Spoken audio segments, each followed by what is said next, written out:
मित्रों, मैं वंदना इस पावन वर्ष नव वर्ष के शुभ बेला में आप सबों का हार्दिक अभिनंदन एवं स्वागत करती हूँ। आइए, अ, हम सबों की हम सबों का अध्ययन तो अबाध गति से चलता रहता है, वह चाहे नूतन वर्ष हो, पुरातन वर्ष हो, कुछ भी हो। तो नूतन वर्ष में हम सभी इसी विश्वास, इसी सुदृढ़ता के साथ आगे बढ़ेंगे कि इस नूतन वर्ष को हमें अपने उपलब्धियों से सजाना है, संवारना है और निरंतर हमें आगे जल प्रवाह की तरफ बढ़ते रहना है। तो आइए, उपपद विभक्ति समझते हैं। उपपद विभक्ति क्या होता है? उपपद विभक्ति तो आप लोगों ने पढ़ा होगा, परंतु उपपद विभक्ति अगर हम समझे अच्छे से तो उपपद विभक्ति वैसे विभक्ति होते हैं जो कहते हैं कि एक निश्चित पद अर्थात निश्चित पद, जैसे अभितः हो गया, परितः हो गया, समया हो गया, निक्सा हो गया, हा हो गया इत्यादि, ये जहाँ पे आए यहाँ पे क्या करो, द्वितीय विभक्ति लगाओ। अथवा कहीं कहीं नियम होते हैं कि चतुर्थी विभक्ति किन्हीं किन्हीं शब्दों के साथ लगाए जाते हैं।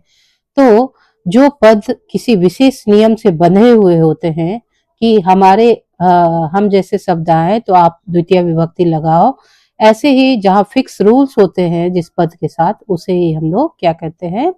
उपपद विभक्ति कहते हैं। ठीक है। अब इसका हम लोग थोड़ा सा विपरीत भी समझ ले कि किसी कर्तृ हम लोग अगर कर्तृ कर्म और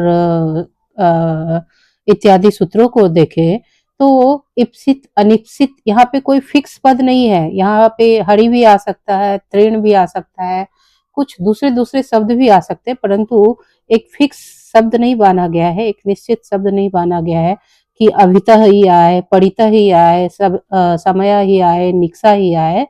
तो चूंकि वहां पे हमें खुला छोड़ा गया है चिंतन के लिए, हम कुछ भी शब्द ले सकते हैं अनिप्सित में या इप्सित में, तो इसीलिए वो उपपद विभक्ति नहीं है। उपपद विभक्ति वैसे ही शब्द होंगे या पद होंगे जहाँ पे हम सबों को एक फिक्स नियम से बांध दिया जाता है, जहाँ हम नियमों से बंधे रहते हैं शब्दों के चयन में, वो उपपद विभक्ति कहलाती है। तो चलिए आइए देखें क्या है उपपद विभक्ति। सबसे पहले है अभितः, परितः, अभितः, परितः, समया, निक्सा, हा, प्रतियोगे। का विभक्ति भवति अत्र? अत्र द्वितीय विभक्ति भवति। क्या होता है? अभितः के योग में, अभितः अर्थात दोनों ओर, यहाँ पे देखेंगे अभितः अर्थात दोनों ओर, ग्रामम अभितः वृक्षाः सन्ति, गांव के दोनों ओर वृक्ष हैं।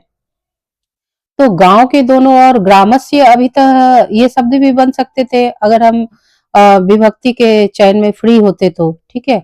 चूंकि यहाँ पे उपपद विभक्ति है, इसलिए ही यहाँ पे क्या लगा? द्वितीय विभक्ति का प्रयोग हो रहा है।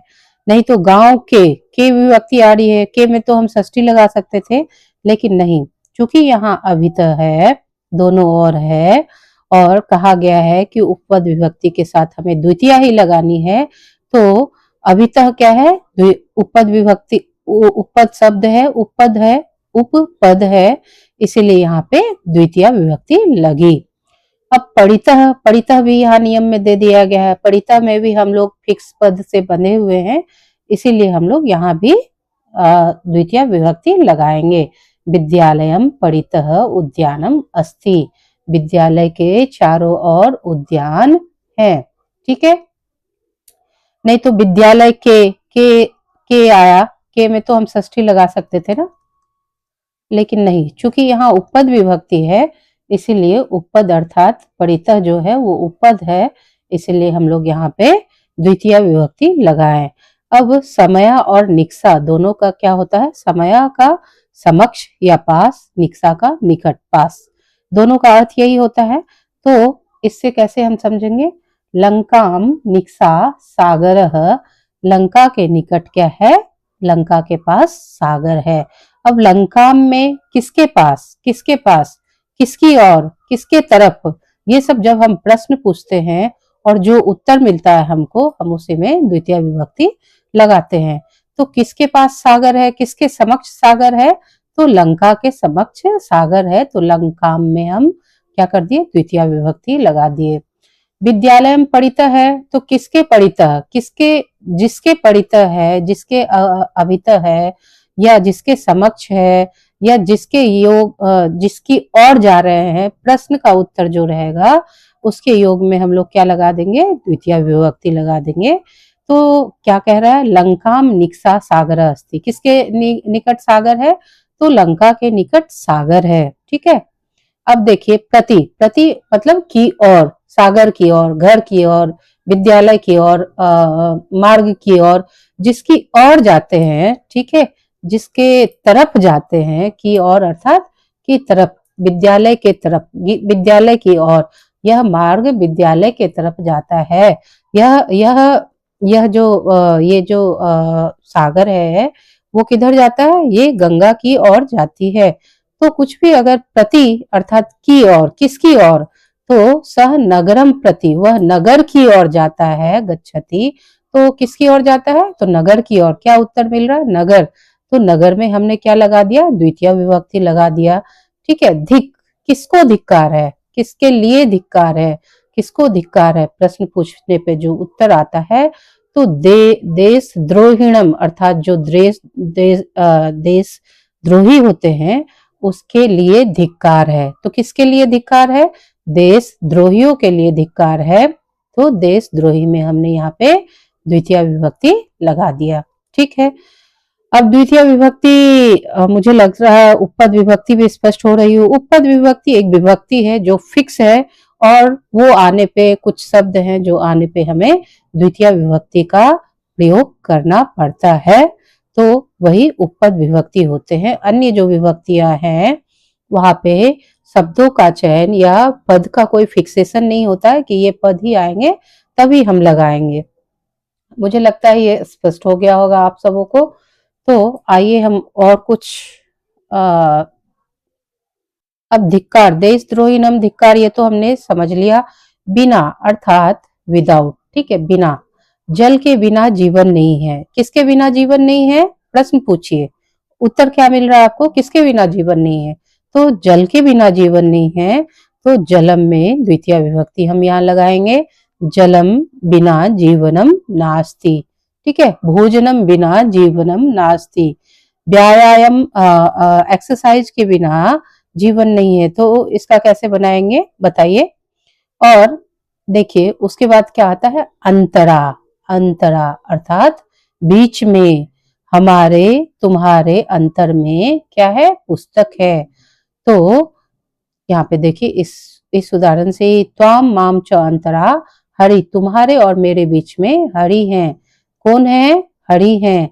तो देखिए त्वाम किसके बीच में, तुम्हारे, और माम मेरे बीच में, किसके बीच में, मेरे में और तुम्हारे बीच में हरि हैं। तो त्वाम में और माम में हमने क्या लगाया, प्रश्न पूछेंगे, जिसके बीच में, जिसके अंतर में उत्तर आए उसमें हम द्वितीय विभक्ति लगा देंगे। तो तुम्हारे हमारे बीच में हरि है, तो त्वाम माम च अंतरा हरि मस्ती, द्वितीय विभक्ति लगाया है हमने। ठीक है। अंतरेण, अब अंतरेण मतलब क्या होता है, बिना। ठीक है, बिना, विदाउट, बिना, विषय में। प्रदीपम अंतरेण न सुखम, कहता है प्रदीप के बिना सुख नहीं है। अब प्रदीप, प्रदीप तो ठीक है, प्रदीप हो गया। अब हम यहाँ ऐसा भी ले सकते हैं, ज्ञान रूपी प्रदीप के बिना, ज्ञान रूपी प्रदीप के बिना जीवन कुछ नहीं है, जीवन सुखी हो ही नहीं सकता है। अगर हम इस तरह का अनुवाद बनाते हैं यहाँ पे तो क्या करेंगे, अंतरेण माने क्या हमने समझाया आपको, बिना या विषय में, किसके विषय में। ठीक है, किसके बिना प्रश्न पूछते हैं, तो प्रदीप के बिना अगर हम इसको ले तो किसके बिना, प्रदीप के बिना, दीपक के बिना। ठीक है, या ज्ञान, ज्ञान के बिना, ज्ञानम, तो ज्ञानम अंतरेण न सुखम, ज्ञान के बिना सुख नहीं है। तो प्रदीपम अंतरेण न सुखम, प्रदीप के बिना सुख नहीं है, इत्यादि। ऐसे करके हम उपपद विभक्ति को समझेंगे। और क्या क्या आ गया उपपद विभक्ति में हमारा, अभितः परितः समया निक्सा हा प्रतियोगे, हा और प्रति के योग में क्या होती है, द्वितीय विभक्ति होती है। चलिए अब आगे कुछ और नियम समझते हैं। आइए, अब उसको तो उपपद विभक्ति को हमने समझ लिया। अब समय और मार्ग की निरंतरता, ठीक है, टाइम एंड डिस्टेंस की जहाँ पे निरंतरता अर्थात कंटिन्यूटी होती है, वहां पे हम लोग क्या लगाते हैं, वहां पे भी हम लोग द्वितीय विभक्ति का प्रयोग करते हैं। अब आइए, जब कोई कार्य लगातार हो रहा है, क्या हो रहा है, जब उसके बीच में किसी तरह का क्या हो रहा है, रुकावट नहीं हो रहा है और अबाध गति से हो रहा है, तो हम वहां पे द्वितीय विभक्ति का प्रयोग करते हैं। जैसे क्या है नियम, काल मने समय होता है, काल मतलब समय होता है, अध्वन मने क्या होता है, मार्ग होता है। ठीक है, ये दो समझ लिए। अब चलिए, कालवाची टाइम और मार्गवाची डिस्टेंस शब्दों में यदि क्रिया की निरंतरता कंटिन्यूटी हो तो द्वितीय लगती है। अब उदाहरण देखते हैं, समय का उदाहरण। ठीक है, स मासम अधीतः, वह महीने भर पढ़ा, वह महीने भर पढ़ा, उसने महीने भर पढ़ाई की। महीने भर में किसी तरह की डिसकंटिन्यूटी नहीं आई, उन्होंने महीने भर लगातार पढ़ाई की। तो मासम में समय है, ठीक है, तो मासम में द्वितीय द्वितीय विभक्ति का हमने प्रयोग किया। क्यों किया, क्योंकि वह महीने भर टाइम क्या है, महीने भर, ठीक है, महीने भर उसने अबाध गति से पढ़ाई की, निरंतर गति से पढ़ाई की, तो यहाँ हमने मासम में द्वितीय विभक्ति का प्रयोग किया है।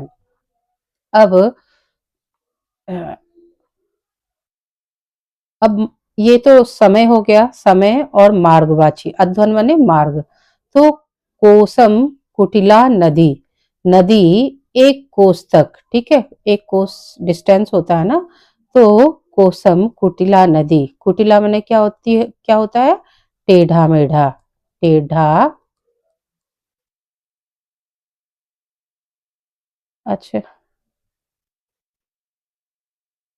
टेढ़ा,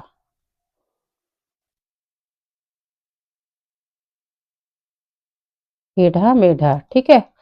कुटिला, कुटिल माने टेढ़ा मेढ़ा, वह व्यक्ति बहुत ही कुटिल है, बहुत ही चालाक है, बहुत ही टेढ़ा है, ठीक है। कोसम कुटिला नदी, नदी एक कोस तक टेढ़ी है। कितने कोस तक है, एक कोस तक टेढ़ी है, वक्र है अर्थात ऐसे ऐसे है, जिगजैग लाइन में है, वो सीधी नहीं है, सीधा रास्ता नहीं है, सीधी नदी नहीं है।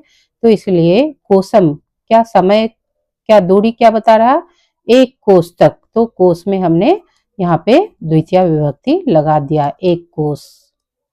कोस मने डिक्शनरी भी होता है, लेकिन इस कोस का क्या अर्थ होता है यहाँ पे, कोस मने दूरी, एक कोस, दो कोस, तीन कोस बोलते हैं ना, तो कोस मने दूरी हो गया, एक कोस तक, एक मील तक, एक मीटर तक क्या है, टेढ़ी है नदी। तो इस तरह हमने काला ध्वन और अत्यंत काल और अध्वन मार्गवाची शब्दों में द्वितीय विभक्ति का प्रयोग करते हैं। अब आइए, तो अब एक जगह और, ऐसे तो बहुत जगहों में द्वितीय विभक्ति का प्रयोग होता है, मैं धीरे धीरे बताऊंगी, लेकिन इसे भी जाने, क्रिया विशेषण अर्थात क्या होता है, इंग्लिश में इसे क्या कहते हैं, एडवर्ब कहते हैं, क्रिया की जो विशेषता बताता है, दैट्स कॉल्ड क्रिया विशेषण। अब नियम देखते हैं हम, क्रिया विशेषण में प्रायः द्वितीय विभक्ति नपुंसक लिंग एक वचन का प्रयोग होता है। किसका प्रयोग होता है, क्रिया विशेषण में क्रिया की जो विशेषता बताता है जो शब्द, उसमें द्वितीय विभक्ति का प्रयोग करते हैं और नपुंसक लिंग एक वचन का प्रयोग होता है। आइए देखें, स मधुरम गायति, स क्या है, सह मधुरम गायति, गायति क्या है, क्रिया है, और क्रिया की कौन सी, इस क्रिया गायति का विशेषण क्या है, मधुरम, वह मीठा गाता है। तो इसमें क्या कर दिया हमने, द्वितीय विभक्ति का प्रयोग कर दिया, ठीक है, क्योंकि यह क्रिया है और क्रिया की विशेषता क्रिया गाना का विशेषता क्या है, मधुर, मीठा गाता है, ठीक है, मधुर गा, कड़वा नहीं गाता है। तो अब आइए, धावती, यहाँ धावती क्या है, क्रिया है, ठीक है, वर्ब है, क्रिया है, और इसकी धावती का की विशेषता क्या बता रहा है, तीव्रम, वह तेजी से दौड़ता है, ही रन्स रैपिडली फास्टली। तो तीव्रम जो है वो तिब्रम क्या है, इसकी विशेषता बता रहा है धावती की, तो इसमें हमने द्वितीय विभक्ति का प्रयोग कर दिया। अब 3 जगह आज हम लोगों ने पढ़ा है जहां हम लोग द्वितीय विभक्ति का प्रयोग कर सकते हैं। तो क्या कहाँ कहाँ अम और आन का प्रयोग होता है? को बताने के लिए, वह गांव को जाता है, वह पुस्तक को पढ़ता है, ठीक है। और स्पेशल वर्ड, उपपद विभक्ति को क्या कहा गया है इंग्लिश में? Special word. तो प्रति, बिना, परितः, निक्सा आदि के योग इत्यादि को क्या है, हम लोग क्या कहते हैं? उपपद कहते हैं, ठीक है। तो उपपद विभक्ति में द्वितीय विभक्ति का प्रयोग होता है। ड्यूरेशन, टाइम और दूरी को, समय और दूरी को, काल और अध्वन, दूरी या मार्ग को बताने के लिए किसका होता है? द्वितीय विभक्ति का प्रयोग हम लोग करते हैं। तो अभी मैं इसको यहीं पे समाप्त कर रही हूँ। आप लोगों को अगर चैनल अच्छा लगा हो तो चैनल को लाइक करें, ज़्यादा से ज़्यादा सब्सक्राइब करें और कमेंट करें अगर किसी तरह की परेशानी पढ़ाने के क्रम में हुई हो तो। तब तक के लिए नमस्कार।